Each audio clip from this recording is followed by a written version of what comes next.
Welcome to Scary Stories. This time you've got an interesting and compelling narrative, allegedly from an actual female werewolf. To be more clear, she claims she became a werewolf over the course of a few days, while she was poisoned with a chemical she can't, for legal reasons, name.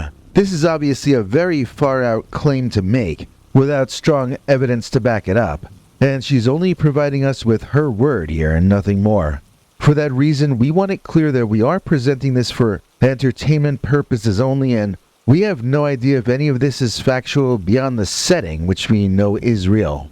With that warning in place, we invite you to sit back, get comfortable, and enjoy. Fire fumes turned me into a werewolf.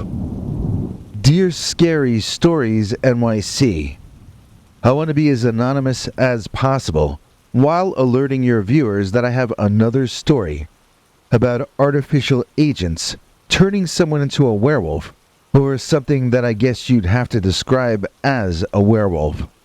I'm talking about myself. I was a wolf woman for about 11 hours off and on.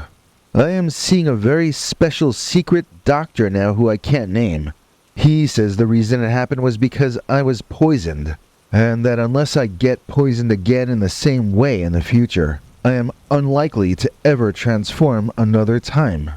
So how did this situation come about? Let's rewind to the beginning and I'll tell you all about it. I am an advertising copywriter originally from New York, who now lives in the Midwest with my husband Jeff, who is originally from Canada. I mainly work from home now, so when Jeff wanted to go spend a month with his family in the suburbs near Mississauga, I was happy to tag along with him and visit them again. Before I met my husband, I had never heard of this place Mississauga, but it's actually a pretty big city, and it's right near Toronto, which of course everyone's heard about. One of the funny things about it is that where we live in the Midwest is actually north of Mississauga. Anyway, it was late May or early July, and the air got really bad because of those wildfires. Jeff has asthma, and it started acting up, so we decided to drive back home. As it turned out, the bad air followed us south into the States, and we might as well have stayed with his family, as far as poor Jeff's asthma condition.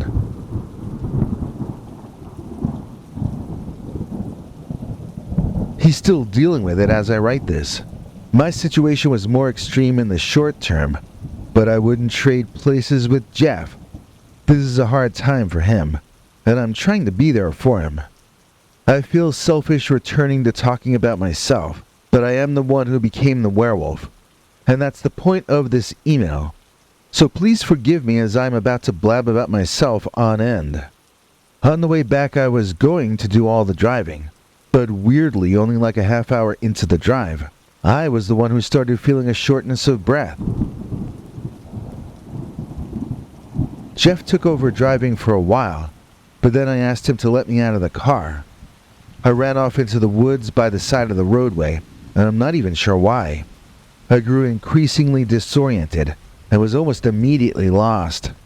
Jeff was locking up the car so he could chase me, and it would take him a while to find me in there, as I kept moving in erratic directions, and I wasn't making it easy for him.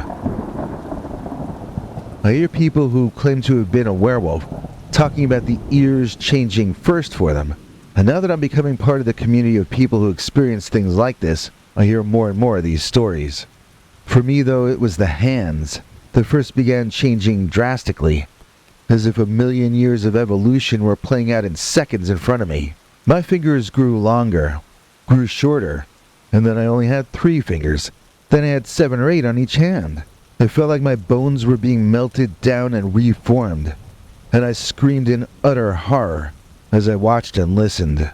I was really thinking that this was food poisoning causing hallucinations, or at least I kept wishing that it would turn out to be that. Do you know how in many normal werewolf stories there's a mention of bones popping and cracking during the transformation? Well, with me it was more like popping and squishing, to be honest. It was disgusting. In fact, it's hard to think about it while I'm using my hands to type. That was absolutely terrifying. especially when I stopped doubting that it was really happening out there in the physical world. The implications of that were far worse than it being a bad hallucination. I was becoming deformed and disabled, and I didn't understand why it was happening. But pretty soon, my face was mutating just like my hands were. It wasn't like a straightforward change either. It was like someone was experimenting with changing me in different ways, like they were tinkering with their creation. I remember things changing, then changing back, then changing into some third thing. I remember that my face stretched out into a very, very long snout, before shrinking back a bit. It kept changing its mind about what I should look like, but don't ask me what it was. I didn't become aware of the ears being up on top until the very end, so I'm not sure they were even there until then. They do provide better hearing than I have as a person, and they're also sort of directional. Like, if something interesting is happening someplace, you can turn your ears toward that thing, and you can then hear everything in that direction amplified. It's pretty cool, actually. The secret doctor I've been seeing tells me that I breathed in a cocktail of chemicals that caused a reaction which mimics lycanthropy. He even had a name for it. A kind of disease that makes you stronger and not weaker. I can't remember the word. He said there must have been that combination of chemicals somewhere within that forest fire, and that the weather just happened to blow those fumes my way. I asked him why there weren't werewolves running out of all the other cars, and he went into some kind of long-winded spiel about percentage chances of this or that. In other words, those chemicals only affect people just like me. Not people like my husband, for instance, who remain very human throughout this entire episode. I was out in those woods until sunset, while my husband looked for me and called to me. I don't remember hearing him calling, but I believe me when he says he was. I mean, of course he was. I just wasn't listening. I was having my own personal freak-out. So your eyesight is different when you're a dog, or whatever it was that I was. Your hearing is different naturally, but there is so much more to smell than I had ever imagined. I could detect movement really well with my vision, but I don't really remember too much about color. I know that when I would see something, I would listen to it and attempt to smell it as well. Obviously, scent works better the closer you are, but when you're a dog, and you're hearing something and seeing something, then you're also searching for a particular scent, or two or three, in the air. Your smell vocabulary is much larger. You know a lot more about what stuff smells like, and what different smells mean in different contexts. It was so intense. It reminded me of the first time I ever got high, how much more intense sensations were. This was more extreme than that, of course. But that's what it reminded me of.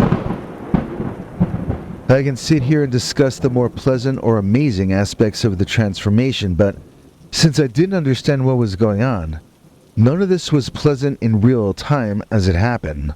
I remember screaming in pain, and screaming sometimes just because I'm so squeamish. This was so uncomfortable, being remodeled from the inside, and it made me feel sick. I would have cried if I had the luxury.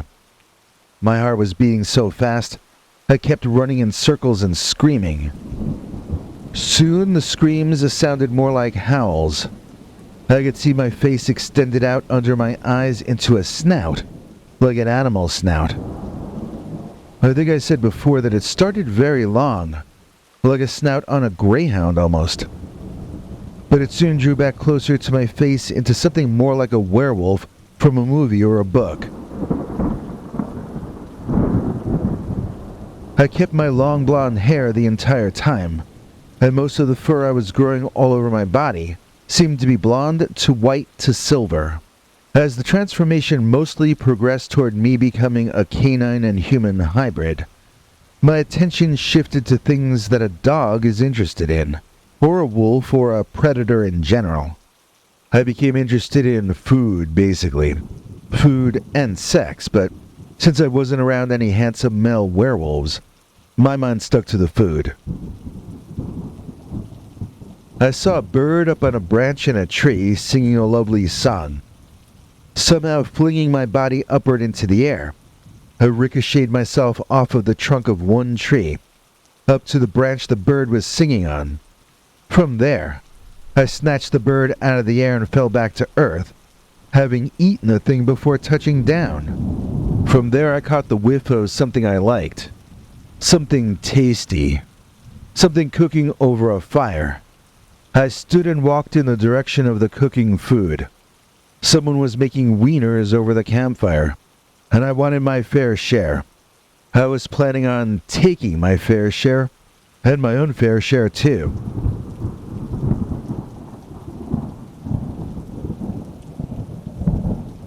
There are things that I'm not proud of which happened on that evening. There was a camper I chased up a tree, and I freely admit it. I would pay him back for the wieners I stole because they were delicious, but I'm afraid I forgot to ask him for his Venmo. I remember descending into a kind of murderous bliss I'd never experienced before. Killing small animals never seemed like a thing to do, but once you're more dog than human, well, it's the thing that comes most naturally. Now I can't lie and claim that this was all pleasant. It really wasn't, because of the back and forth. I was human, I was a wolf woman, I was in between, and I was starting all over. But for the most part, there was a bit of an intense reverie during the periods in which I was hunting, like a wild animal hunts. Nobody taught me what to do. I just followed my instincts, and I found it wasn't all that hard to take creatures by surprise.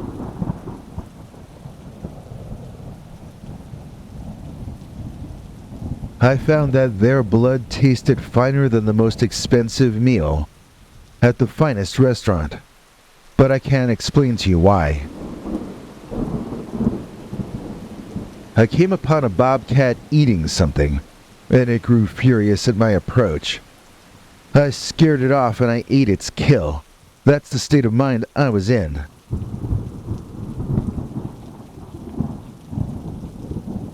Jeff has since told me there are no bobcats in the area we were in, but I told him that's just book learning. Those books probably also say that there are no lady werewolves in those woods either, right? Right. When Jeff did eventually find me, he says I was up in a tree taking a nap. I don't remember that part, but I remember him carrying me back toward the car when I woke up. I was mostly human again, but when I saw him, it triggered something and I became quite feral again while in his arms. He was forced to drop me and talk soothingly to me to prevent me from running away all over again. I do remember talking to him, and that sometimes he'd be happy with what I said, and other times he'd look frightened in reaction. Some of the time I was responding as his loving wife, and other times I was responding as a hungry apex predator, looking to drink the blood of something soon. I don't think Jeff was comfortable driving with me in the passenger seat, so he went and got the tent out of the back of the car and set it up for us to spend the night outside. I was myself again for a while as we had some dinner and coffee over a fire Jeff built. But when he had an asthma attack, for some reason my instincts told me to run away from him. Of course he was unable to follow as he grabbed for his inhaler. And so I was once again off on my own in the woods, this time in the dark of night. I have to say that I was not afraid of the transformations happening to me anymore by this point. In fact, I became more canine than before when I changed this time. I even remember running on all fours. It was the ultimate freedom. It didn't even hurt to run on my bare hands and feet on the hard rocky ground. I was built to do this. It was the most natural thing in the world for me to do. I don't think there is much to compare the joy I felt in that moment to the first time my husband and I made love, possibly. Not much else though. It was a very special feeling to know that I could run that fast, that I could climb trees, that I had such freedom of movement that I never had before, and will never have again. Yes, there was the bloodlust, but beyond that was a kind of a peace, unlike anything I've experienced as a human being. I'm sorry if that's vague, but these are the excited feelings of an animal that I'm describing, not the intellectual thoughts of an adult human. Basically, I could reduce it all to these 3 words. It felt good.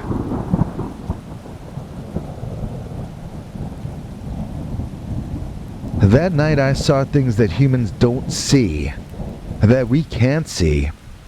I saw types of life forms that I bet I wouldn't have seen with human eyes. There are things that live in the woods which seem to be made of living shadow. There are others that look more like a kind of liquid living light. Those swim through the air.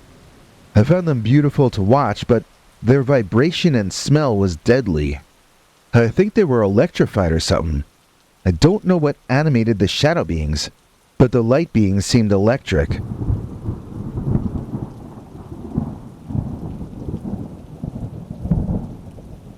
So there are some things out there in the night that even werewolves are afraid of. That's what I learned from this. In the morning I woke up in the car in the back seat, curled up in a ball. I got up and stretched, nearly giving Jeff a heart attack. I thought he had found me and carried me back, but apparently I found my own way back and he didn't even know I was there. I was feeling great, so I joked with Jeff saying, "We canine bitches got the homing instinct, yo." He didn't think it was funny. He'd been out searching for me all night, and he'd been having asthma and panic attacks the entire time. I was out having the time of my life, and then I was sleeping like a baby in the car, while he was out making himself sick, worried about me. I felt up to driving, so I did, after making note of where this had all happened. I later reported this location to our secret doctor, but he said the source of this chemical poisoning could have been almost anywhere north of us. It didn't have to be anywhere near the location I got hit by it, since the winds were blowing all kinds of nastiness around in those days. In fact, up in Canada, it's still going on, a lot of it. So our working theory is that some people had a small lab set up out in the woods, and that lab got burned down, releasing this unique cocktail into the air, which turned me into a mutating mess for about 11 hours. My doctor also insists that I couldn't have been the only one affected, but I was probably the only one transformed in that immediate area. His guess is that anywhere from a dozen to a couple hundred people might have been affected the way I was, but to me that sounds like something that might have gotten picked up by the media, and even if there was a news blackout censoring this information, it probably would have snuck into the public consciousness through social media or something. I mean, unless everyone affected had a gallant and loving husband like mine to come collect them and bring them away from there.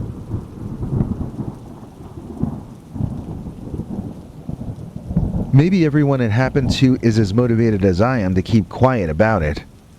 Heck, with the bloodlust I was feeling, I wouldn't be surprised if some people out there might have taken down other people, and not just squirrels and birds.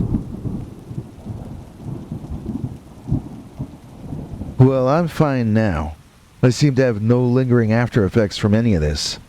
My husband is not doing very well, though, and it's clear that our air quality is still not the level it needs to be for living things to thrive. We live in pretty horrible times, so please take all of these threats seriously. Make sure to question all official narratives, and make up your own mind about what's really happening. You should never expect a politician to tell you the truth, ever.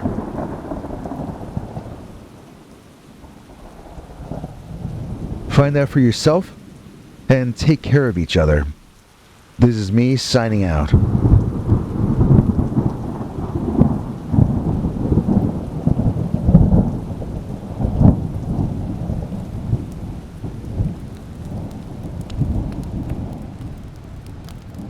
Some people are great, but he is greater. He's so big you take an elevator just to say hello and to greet him. I'm talking about Godzilla Tim. Please join me in thanking Godzilla Tim Walker, who donates to us and is a channel member as well. He's probably one of our most important channel members of all time, and we wouldn't still be here on the internet if it weren't for his kindness and generosity. Thank you, Godzilla Tim. You are the coolest guy in the entire United Kingdom, and we are very grateful to you. The Big G gets cool perks in return for helping us out, and here to fill you in about all those is our international TV spokesmongrel, Henry Lee Dogman.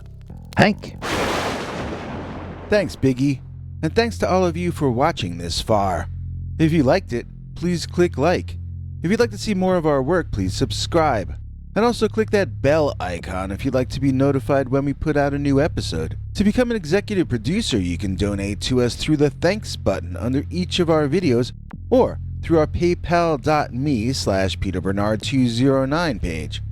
To receive cool perks like secret uncensored Dogman episodes far too wild to ever run on this channel, you can become a YouTube channel member by clicking the join button, or join our PayPal subscribers club at peterbernard.com. Joining either at the $3 a month level or above gets you access to our over 25 hours of secret uncensored Dogman stories available nowhere else. Do you have a scary story about Dogman or some other kind of high strangeness that happened to you? Let us know by emailing us at scarystoriesnyc@gmail.com or by leaving us a voicemail message at 804-LA-SCARY. You may need to call back on that when it cuts off after I think 3 minutes. And if you don't want to do any of that stuff, thank you for simply watching to the end. Good night, and have a scary tomorrow.